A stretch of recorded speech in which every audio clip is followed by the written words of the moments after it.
Ey kuruca ad olanlar, dost adamlar, yad adamlar, yeri göğü yaradan var,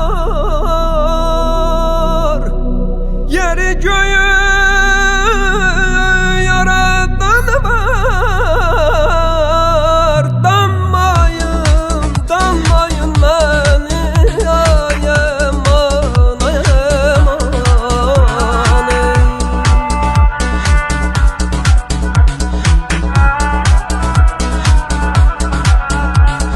Məndən ruhumu alanlar, yolumda qanqal olanlar, mənə qısqananlar, çəkilin yolumdan mənim. Mənə qısqananlar, çəkilin yolumdan mənim, çəkilin yolumdan mənim.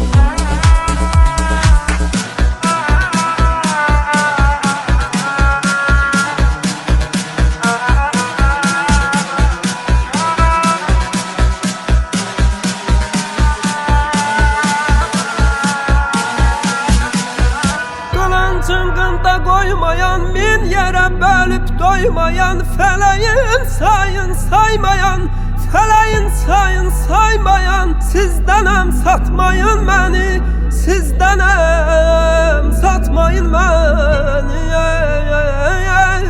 El sakla kardeş dedim, öldürün atmayın beni.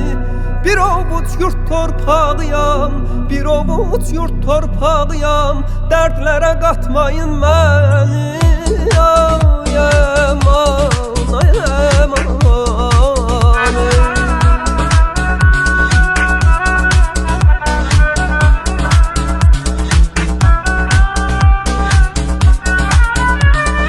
Benden ruhumu alanlar, yolumda qanqal olanlar, mənə qısqananlar, çəkilin yolumdan mənim. Məndən ruhumu alanlar, yolumda qanqal olanlar, mənə qısqananlar, çəkilin yolumdan mənim. Məndən ruhumu alanlar, yolumda qanqal olanlar, mənə qısqananlar, çəkilin yolumdan mənim.